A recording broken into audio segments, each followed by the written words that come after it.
Hello everyone, welcome back to Aalsi riders. आज हमें कोयम्बतूर में आदि योगी के दर्शन करेंगे और ईशा फाउंडेशन देखेंगे। बहुत बड़ा कैंपस है, बहुत सी चीजें हैं देखने को, तो चलिए let's get started.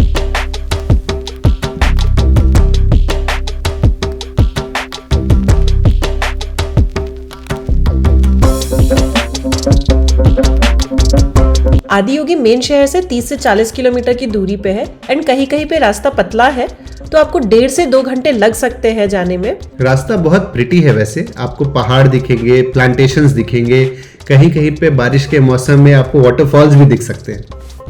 Coimbatore city से आदि योगी जाने के लिए डायरेक्ट बस फैसिलिटीज है। 14D बस नंबर होती है जो आपको डायरेक्टली आदि योगी पहुंचाएगी। इसके टाइमिंग्स आप गूगल मैप में देख सकते हैं या फिर जहां आप रुके हैं वहां भी पूछ सकते हैं। बस के अलावा आप टैक्सी या कैब से भी जा सकते हैं। इसका किराया करीब 3000 रुपए होगा। ये सब्जेक्ट टू नेगोशिएशन है और मैं राउंड ट्रिप की बात कर रहा हूँ। हमने बैंगलोर से ही कार हायर की थी तो लोकल घूमने के लिए हमने उसी कार को यूज किया। ईशा फाउंडेशन एंटर करने पे आपको बड़े से आदि योगी दिख जाएंगे।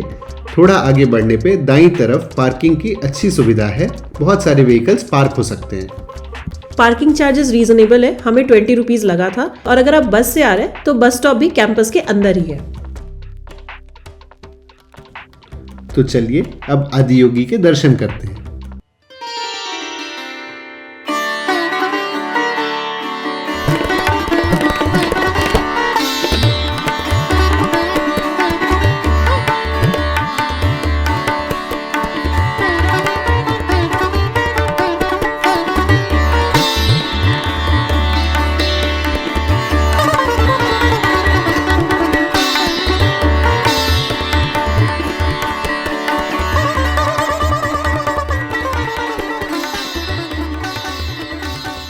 पार्किंग से निकल के जब आप आदि योगी के दर्शन के लिए स्टार्ट करेंगे तो शुरुआत में ही ऑन योर लेफ्ट साइड एक इंफॉर्मेशन सेंटर है जहां आपको दर्शन की पूरी प्रोसेस की जानकारी मिलेगी। कहां कहां कैसे कैसे दर्शन करना है, अंदर लोकेशन में और कौन कौन से प्लेसेस विजिट करने हैं, ये सारा इंफॉर्मेशन वहां आपको मिल जाएगा। इंफॉर्मेशन सेंटर के थोड़े ही आगे हमने काफी इंटरेस्टिंग बिजनेस मॉडल देखा। यहाँ पे 2 बड़े बड़े बैल थे और उनके बगल में एक छोटा सा स्टॉल था जिसमें 50 रुपीज में उनके लिए खाना मिल रहा था जो आप खरीद के उन्हें खिला सकते हैं। तो बैल को एनीवे खाना ही है वहाँ पे। अब उसको अगर लोग खिलाने लगेंगे और उसके पैसे भी भर देंगे तो ये डबल प्रॉफिट है। आदि योगी के दर्शन करने के बाद उनके जस्ट सामने में योगेश्वर लिंग है जहाँ जाकर आप प्रणाम कर सकते हैं। आदि योगी और योगेश्वर लिंग दर्शन के बाद आप बढ़ेंगे सर्पवसल की तरफ। जैसा आप इस मैप में देख सकते हैं, फ्रॉम राइट साइड आपको लेफ्ट साइड बढ़ना है। सर्पवसल तक आप पैदल जा सकते हैं या आप बैलगाड़ी से जा सकते हैं। बैलगाड़ी का किराया पर पर्सन 10 रुपीज़ होता है। पैदल भी अगर आप जाते हैं तो रास्ते में खाने पीने की सुविधा है, वॉशरूम्स है, ड्रिंकिंग वाटर की फैसिलिटी है और रास्ता बहुत खूबसूरत है। आप नज़ारों का मज़ा लेते हुए आगे बढ़ सकते हैं।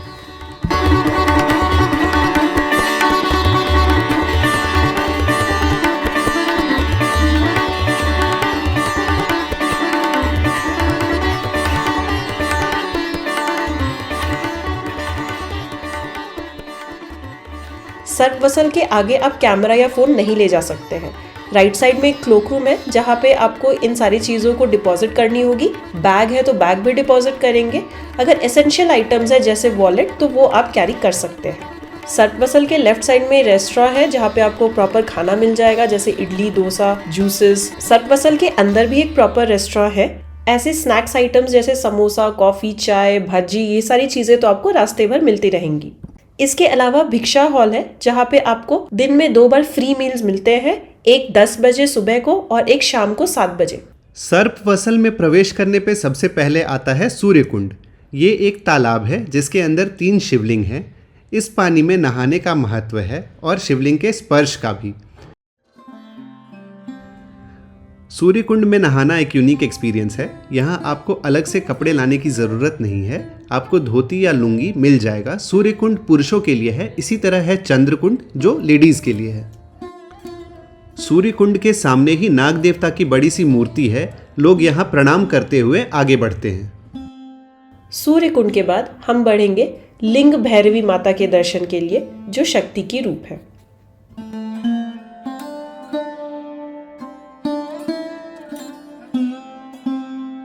लिंग भैरवी के दर्शन के बाद आता है चंद्रकुंड, जो लेडीज के लिए है। ये सूर्य कुंड जैसा ही है। उसके बाद आता है नंदी जी का एक बहुत बड़ा सा स्टैचू, जो ध्यान लिंगम को फेस करता है। लिंग भैरवी माता के दर्शन के बाद अब हम आते हैं ध्यान लिंगम में। ध्यान लिंगम में महादेव का बड़ा सा एक शिवलिंग है। यहाँ का आर्किटेक्चर कुछ इस तरह का है कि आपको मेडिटेट करने में, ध्यान करने में बहुत ही आसानी होगी। बहुत सारे लोग यहाँ पे साधना ध्यान में बैठे रहते हैं। उस माहौल में शायद आप भी जुड़ जाते हैं और एनर्जी शायद रेजोनेट करने लगती है। ये एक बहुत ही अद्भुत एक्सपीरियंस था। यहाँ हर दिन 7 से 7:30 बजे के बीच में शाम में आदि योगी के स्टैचू पे एक लाइट शो होती है, जो बहुत सुंदर है। तो अगर आपके पास समय है तो ये देख के जाए। अगर आप बस से आए हैं तो कोयम्बटूर की लास्ट बस जो होती है वो भी 9 बजे की होती है, तो आप ये देख सकते हैं।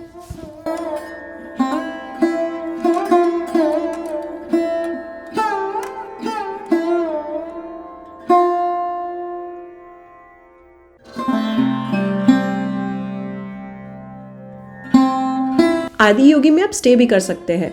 यहाँ स्टे करने के लिए आपको ईशा फाउंडेशन के ऑफिशियल वेबसाइट पे जाना होगा और वहाँ पर आपको ऑप्शंस दिखाए जाएंगे विजिटर्स एंड वॉलंटियर्स दोनों के लिए। बुकिंग करने के लिए आपको बुक नाउ पे क्लिक करना है एंड आपको अपने टाइम प्राइस पॉइंट के हिसाब से अलग अलग कॉटेजेस दिखेंगे जो आप बुक कर सकते हैं। ईशा फाउंडेशन में योगा और मेडिटेशन से जुड़े हुए बहुत सारे अलग अलग एक्टिविटीज़ होती हैं। आपके स्टेज के हिसाब से, अगर आप बिगनर हैं या एडवांस्ड हैं तो उस हिसाब से आप प्रोग्राम सेलेक्ट कर सकते हैं। बच्चों के लिए भी अलग अलग प्रोग्राम्स होते हैं योगा से रिलेटेड।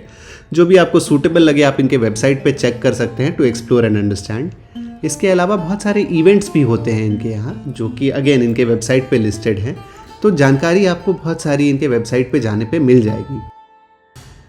ईशा फाउंडेशन आना, आदि योगी को देखना, सूर्य कुंड या चंद्रकुंड में स्नान करना, लिंग भैरवी के दर्शन करना और उसके बाद ध्यान लिंगम में थोड़ी देर ध्यान की मुद्रा में बैठना, ये कुछ अलग ही एक्सपीरियंस है। आपको लगेगा कि ये नॉर्मल लाइफ से कुछ तो अलग हो रहा है, कुछ पॉजिटिव हो रहा है। It was a very enriching experience.